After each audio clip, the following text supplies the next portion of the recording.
Okay,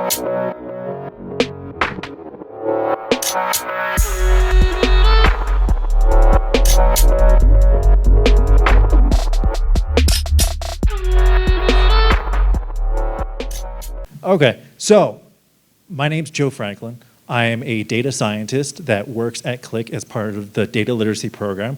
I've been working with Qlik for about 2 years, just going around spreading the word of data, spreading how important it is, and just talking data with anyone who will listen. That's a really long explanation for just the fact that I'm a data nerd. I love data, I love speaking data, and I could spend 8 hours talking about data, and some days I do. But right now, we're gonna aim to spend about 30 minutes talking data so that we can get involved with data literacy and really get it on the map for some of you who may not have heard of it. So the agenda for today is gonna be 3 key areas. We're gonna start off with why data literacy. Why do we wanna talk data literacy? Why is it important? We're then going to define data literacy, and then finally, we're gonna move into a data literacy program and adoption that Qlik has helped pioneer to get data literacy involved with as many people as possible. And I like to pause right at this moment to mention one fact that kind of blows some people's mind, where it's our data literacy program is totally product agnostic. Meaning, if you want to get involved with data literacy, you can do it using any tool that you have. Of course, we'd love it if you use our tools, but data literacy empowers you to work with any range of tools in any different way possible. So, some key questions to ask yourself when you're starting off on this data literacy journey was, do you trust your data? If so, why not? I've been to a lot of organizations. I've talked to people all across the globe about their data. And every time I throw that question up on the slide, I always get someone kind of giggling to themselves, where, no, I don't really trust my data. And I say, that's a great thing, because you've started to think about the context of your data. You are challenging your data, and you're understanding the shortfalls of your data. Everyone in this room would love to have clean, perfect data, but that's not the reality for all of us. And we want to make sure that we're using the data that we have in the best way possible. And that leads me into that second question. Are you asking the right questions of your data? Too often, analytics projects start off with the idea to try to answer one question. And then throughout the whole process, they make a change here, they make a change there, and all of a sudden, at the end, they're answering a totally different question, and no one takes that time to realize that the question that they've answered isn't the question that they sought out to answer. And maybe the question that they sought out to answer, they never could have answered it in the first place because they didn't truly understand their data. And with data literacy, we really hope that people will become more involved in their data and dig deeper into the context of their data and really understand. Another part of data that I like to talk about is the idea of the gut feel, the decision that is ingrained within certain executives. And I'm not going to stand up here and say the gut feel is terrible, because gut feel decision making has gotten us pretty far as a society. What I want to do is I want to take that inherent knowledge, that institutionalized knowledge that's within each executive that's making those gut decisions, and I want to start supporting it with data. Because when we support it with data, we can spread that understanding to a much wider group. We don't have to rely on simply one person's and their intuition. Instead, we can use that for everyone in the organization. And then organizations can strive and can really grow together. And then finally, are you comfortable challenging your executives with data? Can you go up to an executive in your organization and say, I don't think we should be doing this a certain way because I have this analysis that's supported by our data? Some organizations, they don't have that, where no matter what, whatever the executive says is right. And with data literacy, we hope that we can eliminate that, and we can really push forward the idea of a universal approach to data. So I throw this little word cloud up there, and I understand it probably doesn't translate as well because the interpreters might be going wild trying to get everything up there. But it's, what is business intelligence? Business intelligence is something that's constantly changing. 10 years ago, it might have been called something totally different. 5 years from now, it might be called something else. And we want to make sure that you understand that data literacy is a key component to driving business intelligence and to driving analytics. Because with data literacy, it makes everyone's job just a little bit easier. And a little bit of background that I like to put up at this point is to talk about the 4 different types of analytics, because I'm going to be referencing them quite often throughout the rest of the slides. So the first one is your descriptive analytics. It's your bread and butter analytics. It tells us where you are, and that's about it. It only gives you a feel for what's currently going on. It doesn't provide any judgment or tell you what's going on in any way, shape, or form. For that, we have to move to the second level of analytics, which is diagnostic.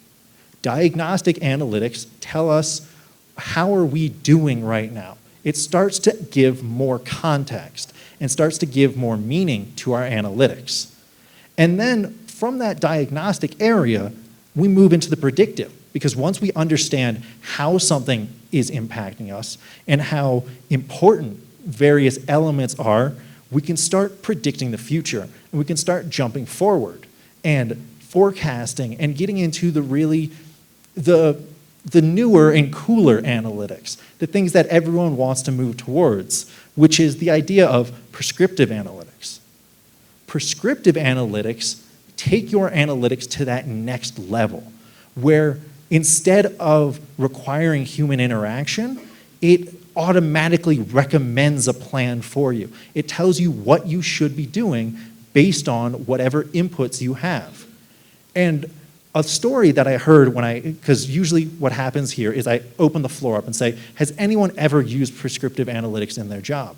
And very rarely do I get a show of hands. But during one presentation that I gave, I got a great example from a banking customer, which was during the last financial crisis in the United States, they created a model that automatically would extend the line of credit to car dealerships that were selling a large amount of cars. And they had analytics to be able to see, oh, this certain dealer, they are doing very well. They're getting people on the lot, they're selling their cars, and we need to give them a larger line of credit so that they can get more cars.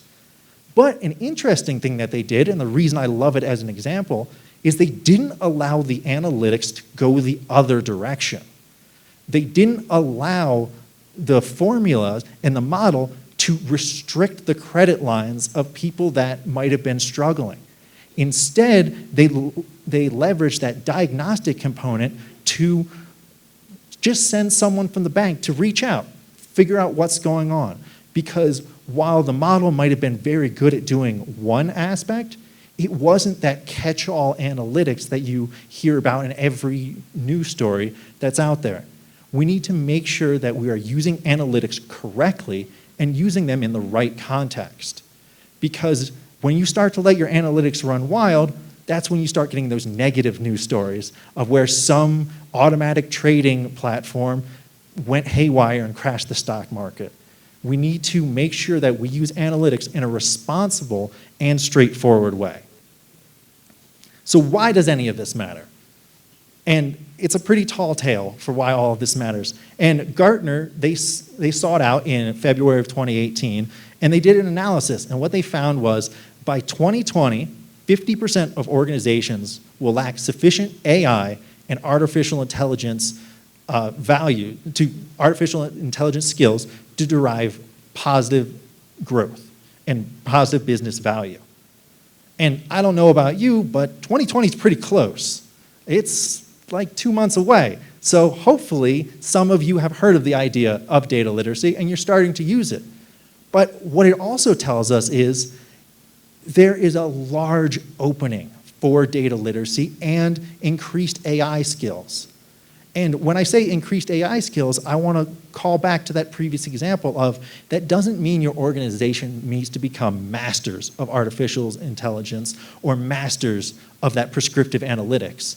Instead, they just need the necessary skills to explore how it would be useful for their organizations. So why data literacy? Why has Qlik picked this as one of their championing ideas to get behind and to push forward into the new data world? Well, there's a few different reasons, but the main one is we're all kind of really bad at data literacy. In August of 2017 to February of 2018, Qlik launched a study in the United States and Europe. And what we found was about 1 in 4 business decision makers could be considered data literate. So that means about 75% of people that were making decisions with data didn't feel comfortable working with that data. The performance increased a little bit when you got to the C-suite level, where we moved to about 1 in 3. But that's still shockingly low. And then this next part that I find personally the most interesting is 21% of people 16 to 24-year-olds could be considered data literate. These are the children of the internet, the people that have grown up with the internet and with data at their fingertips since the beginning, and they're not able to handle it. So that means that we're doing something wrong as a society. We're not giving people something that they need to move forward with data. Quick show of hands in here. How many people went to school for mathematics or statistics? Now, how many of you have to use data every day? More hands. Exactly. You haven't been given the tools to work with it. We've just been throwing people into the deep ends of the data lakes, and we've been making them swim for themselves. And with data literacy, we want to give you a life raft so that you can get some value. Let's grow together. So let's explain the gap a little bit. And we've narrowed down the gap to 3 key ideas within the data realm. The first one is data production. It is so much, there's just so much information out there that's being generated every single second. And it's so easy to make data, whether it's high quality or low quality data, that it's amazing the amounts. I used to have a slide up here where I would talk about the idea of the internet minute. So it's everything that happens in 1 minute. But every time I went to present it, someone would say, oh, but you left off this new cool emerging technology that's sweeping the internet. And it just became a constant rat race to keep my own slides up to date with the internet. And that's amazing because we're generating hundreds of thousands of texts, hundreds of thousands of minutes of videos every single second, every single minute. And we all have to deal with that. And one of the techniques that we've come out for dealing with this amount of data is the idea of the democratization of data. So we've been giving more and more people access to those huge amounts of data and the treasure troves of data. And that's a great thing, except we've been attacking it from one side of the problem only.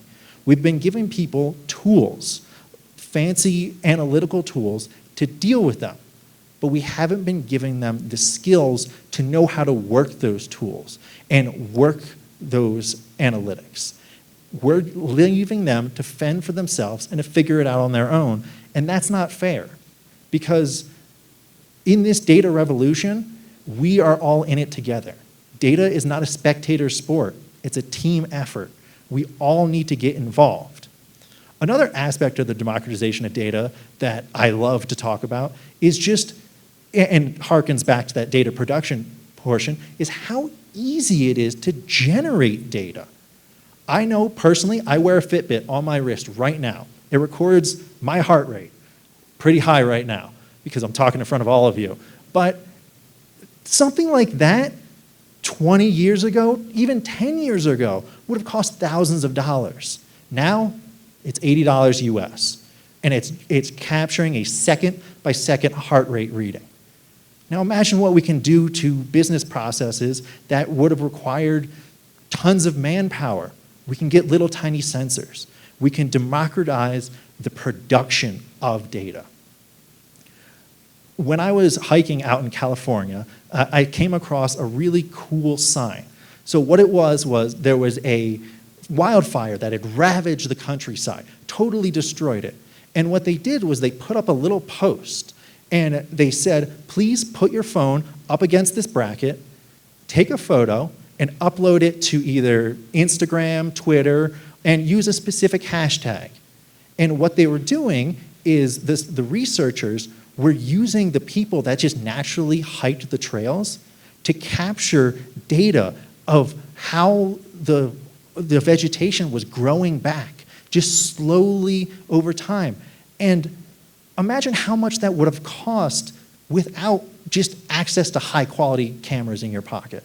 You would have had to send a grad student out, and there would have been no way that you could have captured that amount of granularity and that amount of detail. The democratization of data is very powerful. We can generate it, we can give it to so many more people, but we haven't been giving you the skills to do it. And then the last portion, and it's the one that has become the most evident nowadays, is the idea of the digital transformation. Everything's going digital first. The rise of ride shares, the rise of delivery companies, everything's going digital. We are trying to revolutionize everything using data and using the internet. And we want to make sure that people have those skills to work with that data. So I know I've said the word data literacy over and over and over again, but I've never actually defined it. And that's intentional.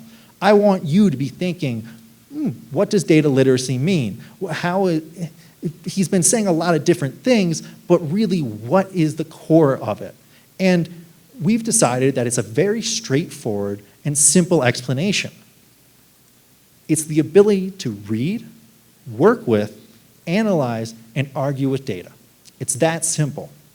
Because what we see data literacy as being is a foundational level of understanding with data and with analytics. Because with this foundational level of understanding, you can do everything that you need to do with data. And a key part that needs to be mentioned is not all of you in this room need to be data scientists. You just need to be data literate. You need to be comfortable working with data and analyzing that data, arguing with that data, and reading that data. And there's a lot of different ways that you can go about that. Maybe you are someone that's really, really great at doing analysis on data, but once you've formed that analysis, you have a hard time putting it into words and emailing it off to someone for them to make those decisions or putting forth a position. That's something that you need to identify within yourself, and we've got tools that'll help you figure out where you are within your data journey. And then you need to put some effort into it. Maybe read a few articles about how to work with data or connect to any of our various resources that we put out there for data literacy. And just figure out how you want to get involved with data. Because not everybody is going to be an expert at each part of defining data literacy. You just need to know where your resources are so that we can get you connected to someone that might be very, very good at that, at maybe reading that data. I've met people that you can give them a raw spreadsheet and they can just scan it and they just know exactly what's going on by visually looking at it. I'm terrible at that. I need a visualization and I need some sort of exploratory data analysis to really understand what's going on. And we need to recognize those skills with data so that you don't put yourself on the sideline because you hit a roadblock where you're not the best at analyzing that data, so you just put it off and you don't talk about data. We want everyone to get involved as a community with data and with data literacy, because data literacy is a foundational idea, a foundational approach to this data-driven world that we're being bombarded with, whether you like it or not, unfortunately.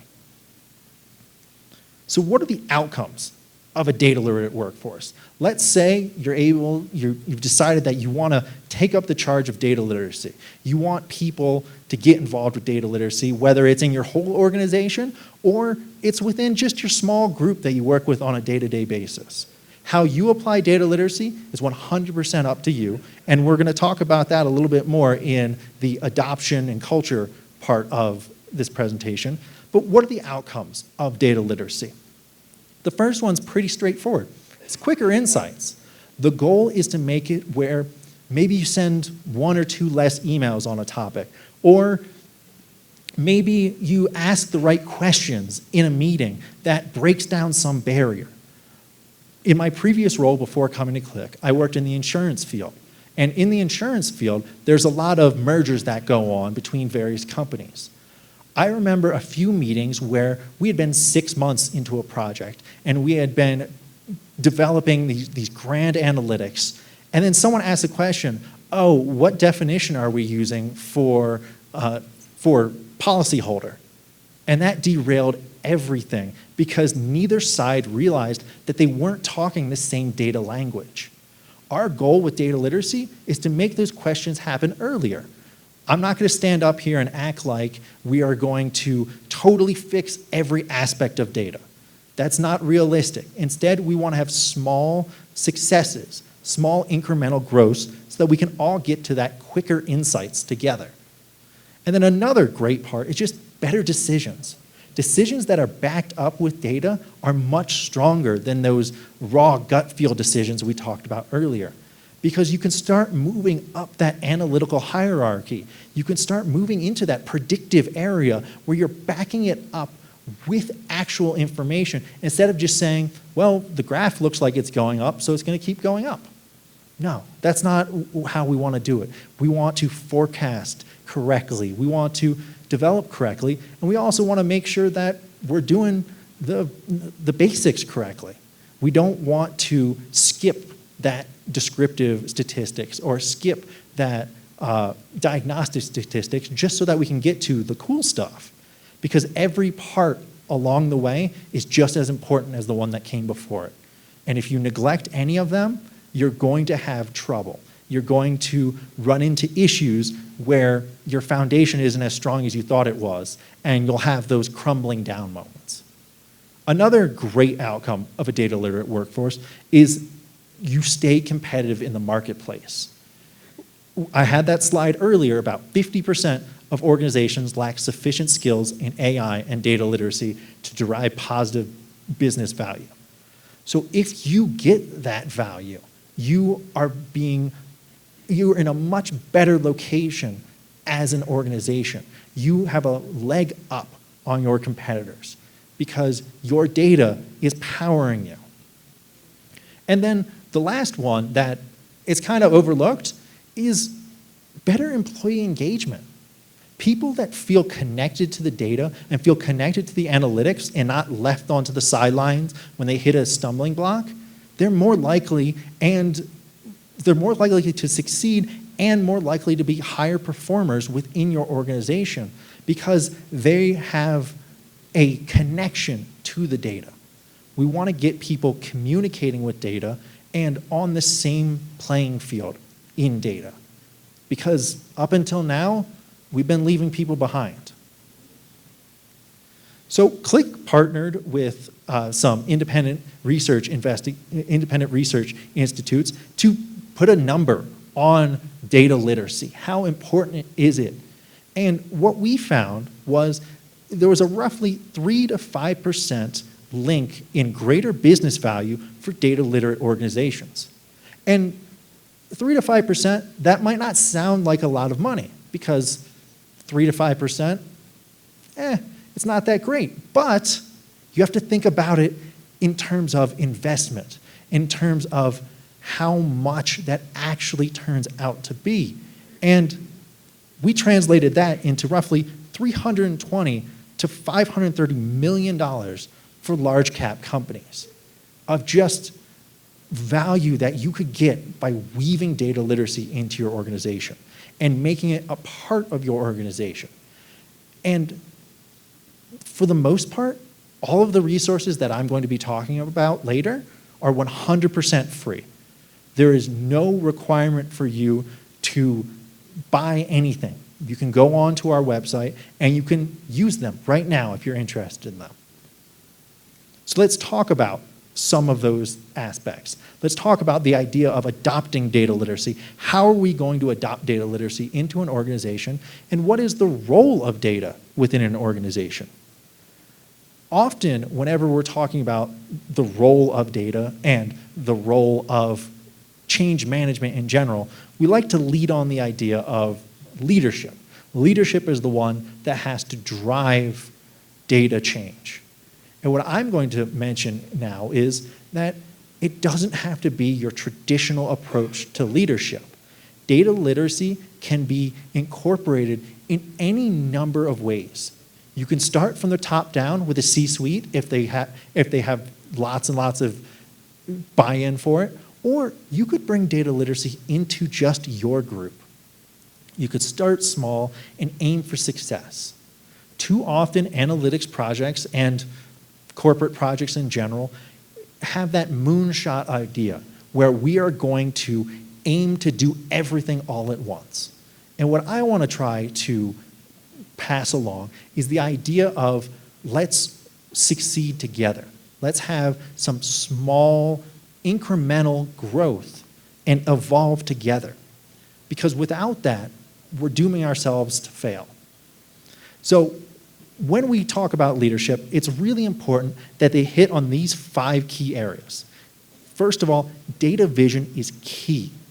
It is important that you have a unified idea of where you are going and how you want to be using data within your organization.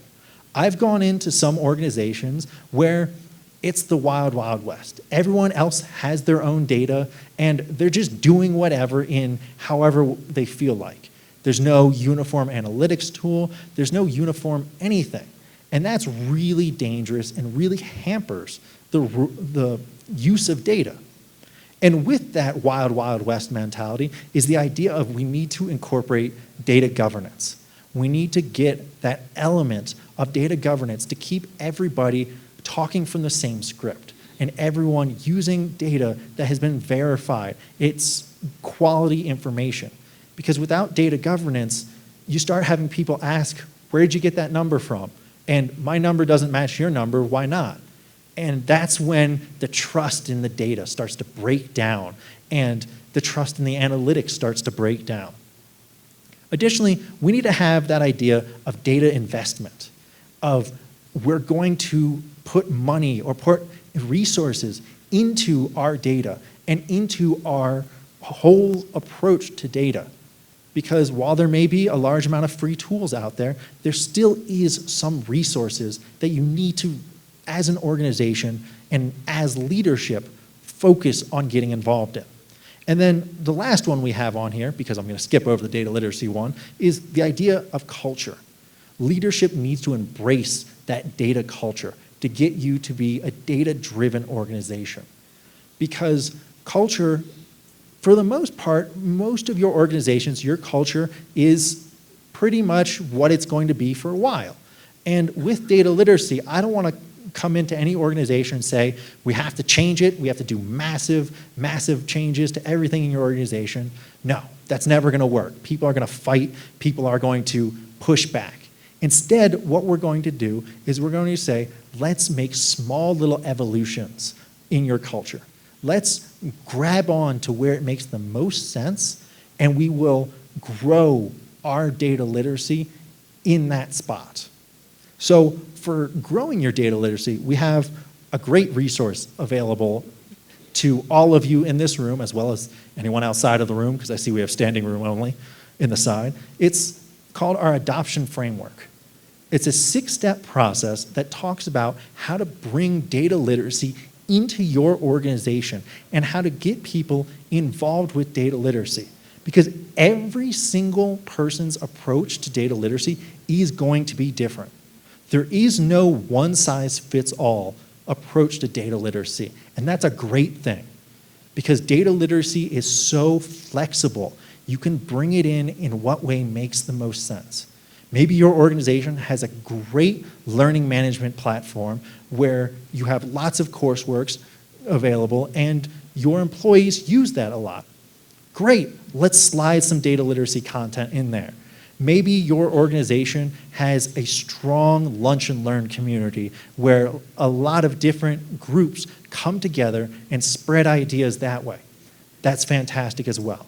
We want to get our content into as many different avenues as possible that makes sense for you. Because the content that we have available is pretty comprehensive. If any of you have used our Qlik Continuous Classroom or QCC platform before, you know that we've got a lot on there. And that doesn't stop with data literacy. With data literacy, we have, I think last I checked, it was roughly 15 to 20 courses all about different topics in data literacy. And they're all available completely without subscription. You can go there and you can watch videos about different topics in data literacy, starting from how to recognize signal and noise, very basic ideas in analytics, to more advanced things like hypothesis testing and random forests, and just whatever makes sense for you. And we're constantly evolving these resources so that people who are interested in data literacy, feel free to reach out. If you have a topic you want to know more about, talk to any of us, and we will gladly get that resource available for you because I love talking data. I love getting involved with data. Another great tool that we have out there, and it's mainly for our third step in this adoption framework, the assessment step, is the idea of figuring out where people are right now in their data literacy journey. So on that website, qlik.com/getdataliterate, we have a link to our skills assessment. And our skills assessment is a little 6-question quiz that gives you your data persona. What that means is it tells us how comfortable are you with data at a real basic level. And then what we do from that point is we connect you to various resources that you can go find out more. So say you're a data doubter, which is someone that doesn't believe in data in any way. We link you to our QCC content as well as content outside of our own. Maybe podcasts are more your thing. We have links to great podcasts all about data literacy where you can listen to it on your commute. Or maybe you're the kind of person that likes to curl up with a great book all about data.